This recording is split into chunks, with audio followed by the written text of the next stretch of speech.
Assalamualaikum warahmatullahi wabarakatuh. Dan salam sejahtera untuk kita semua. Dua olahraga yang paling banyak dilakukan orang ketika Car Free Day adalah bersepeda dan berjalan kaki. Muncul pertanyaan, dari kedua olahraga tersebut, mana yang terbaik? Keduanya akan membuat kita tetap bugar. Tetapi apakah bersepeda lebih baik untuk kita dibandingkan berjalan kaki? Keduanya, bersepeda dan jalan kaki, adalah bentuk latihan yang sangat mudah diakses dan dapat dilakukan dengan anggaran rendah, bahkan tanpa anggaran sama sekali jika kita berjalan kaki. Namun, kita mungkin bertanya-tanya, mana yang memberikan latihan yang lebih baik? Bisakah satu bentuk olahraga menghasilkan penurunan berat badan yang lebih signifikan? Dan mana yang lebih baik untuk kita dalam jangka panjang? Kata yang suka jalan kaki, ya jalan kakilah. Kata yang senang bersepeda, pastinya bersepeda yang terbaik. Subjektif memang. Nah, agar kita tidak debat kusir, mari kita ungkap apa hasil penelitian para ahli. Meskipun satu jenis olahraga tidak akan cocok untuk semua orang, ada beberapa kesimpulan umum yang dapat kita tarik tentang bersepeda versus berjalan kaki. Ini akan sangat berguna jika kita mempertimbangkan untuk membeli sepeda dan bertanya-tanya bagaimana manfaat sepeda dibandingkan dengan manfaat berjalan kaki.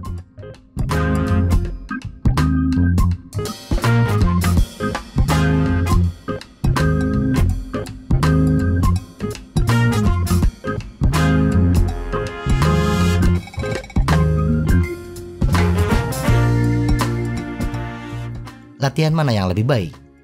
Pertama, kita semua mengetahui bahwa jalan kaki dan bersepeda memberikan manfaat kesehatan yang positif dan merupakan olahraga intensitas sedang yang diperhitungkan dalam rekomendasi WHO untuk menjaga agar kita tetap bugar dan sehat.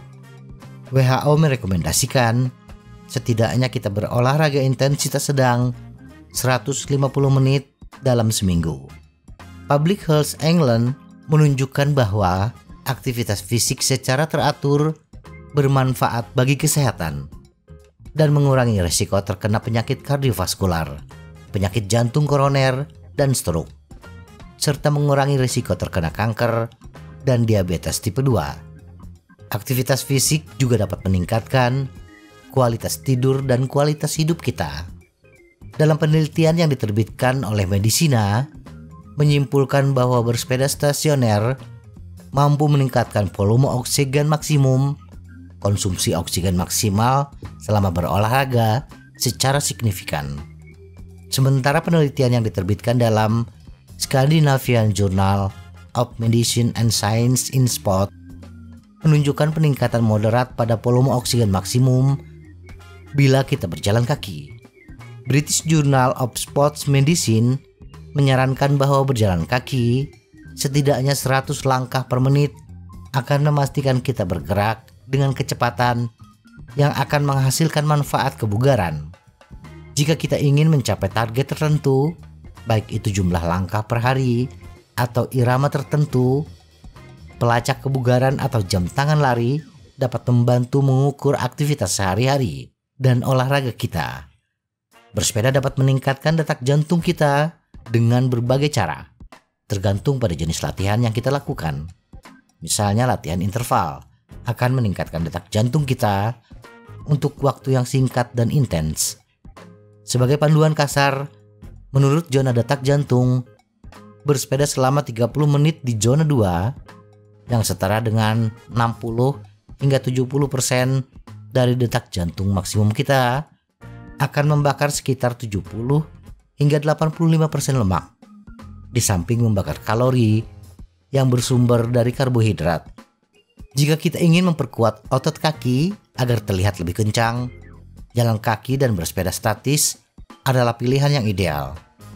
Berjalan kaki melintasi medan yang berbeda, seperti bukit, sangat efektif untuk menghasilkan otot yang kuat dan kencang. Jaringan otot membakar kalori 4 kali lebih banyak dibandingkan lemak. Jadi otot yang kita bangun melalui jalan kaki juga dapat membantu kita menurunkan lebih banyak berat badan dengan mengurangi lemak dan membangun otot sebagai gantinya. Sedangkan bersepeda juga dapat membantu membangun kekuatan di kaki dan tubuh bagian bawah, karena mengayuh dapat memperkuat betis, paha belakang, dan paha depan, serta melatih otot di inti, punggung, dan glutes. Mana yang lebih baik untuk menurunkan berat badan? Apakah berjalan kaki termasuk latihan kardio? Secara teknis iya. Dan meskipun kita mungkin tidak menganggap berjalan kaki sebagai bentuk olahraga yang berat, sebenarnya ini adalah cara yang efektif untuk mendapatkan tubuh yang bugar dan membakar lemak. Berjalan kaki dapat membantu mengurangi lemak secara keseluruhan, dan berjalan kaki hanya selama 30 menit dapat membakar sekitar 200 kalori, tergantung pada faktor seperti kecepatan dan berat badan kita. Angka tersebut didasarkan pada berjalan di jalan yang datar, dan kita dapat membakar lebih banyak kalori dengan memvariasikan medan yang kita lalui. Sebagai perbandingan, olahraga sepeda statis bisa membakar hingga 300 kalori dalam waktu setengah jam. Jelas ini akan bervariasi tergantung pada berat badan dan intensitas latihan kita. Tetapi itu membuatnya menjadi pembakar kalori yang hebat jika kita ingin menurunkan berat badan. Sebuah penelitian tahun 2010 oleh Arquinos Brasileiros de Cardiologia menemukan bahwa bersepeda dalam ruangan yang dikombinasikan dengan diet rendah kalori efektif dalam mengurangi berat badan dan lemak tubuh pada peserta penelitian. Hal tersebut juga efektif dalam menurunkan kadar kolesterol dan trigliserida yang merupakan jenis lemak dalam darah, disebut juga lipid. Mana yang lebih baik untuk jangka panjang? Berjalan kaki dan bersepeda statis dapat meningkatkan jumlah darah yang dibutuhkan otot-otot di kaki kita untuk bergerak. Jantung memompa lebih banyak darah ke sel. Jadi semakin banyak aktivitas yang kita lakukan, semakin banyak jantung harus memompa, sehingga detak jantung kita akan meningkat. Sebuah penelitian yang diterbitkan oleh British Journal of Sport Medicine mengenai berjalan kaki dalam kelompok di luar ruangan menemukan bahwa berjalan kaki secara teratur memiliki berbagai manfaat kesehatan. Secara signifikan mengurangi tekanan darah peserta penelitian, detak jantung istirahat, lemak tubuh, indeks massa tubuh, kolesterol, dan depresi. Sementara itu, penelitian yang dilakukan oleh University of Glasgow dan diterbitkan oleh British Medical Journal menemukan bahwa berangkat kerja dengan menggunakan sepeda secara teratur akan mengurangi kemungkinan kematian dini dari semua penyebab alami sebesar 41% selama 5 tahun masa tindak lanjut. Sementara itu, mereka yang berjalan kaki secara teratur memiliki risiko kematian akibat gangguan jantung 36% lebih rendah jika dibandingkan dengan mereka yang menggunakan transportasi umum.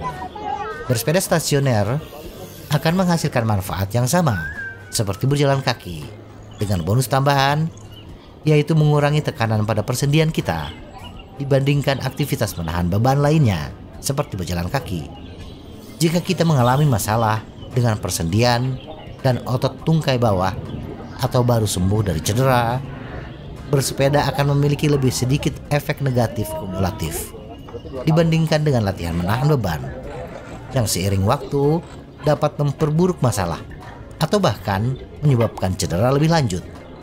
Berolahraga dengan sepeda juga menawarkan lebih banyak kesempatan untuk menikmati latihan yang bervariasi berkat ketahanan yang dapat disesuaikan, sprint, daya tahan lama, latihan interval, dan bahkan bersepeda di tanjakan.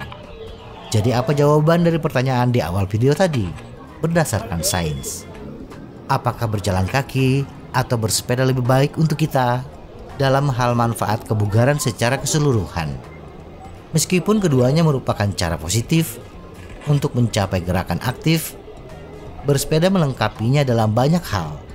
memberikan latihan yang lebih baik, membakar kalori, membantu penurunan berat badan, dan mengurangi risiko kematian akibat penyebab alami dalam jangka panjang. Namun, seperti halnya olahraga apapun, manfaat jalan kaki dan bersepeda akan bergantung pada faktor individu seperti keteraturan, volume dan intensitas latihan, serta pola makan individu. Dan yang pasti, apakah kita bersepeda ataukah berjalan kaki, bahkan kedua jenis olahraga ini dilakukan secara bergantian pada momen yang sama, kita sama-sama aktif bergerak dan meningkatkan kebugaran fisik dan kesehatan kita secara keseluruhan. Semoga informasi ini bermanfaat. Tetap sehat. Salam goes.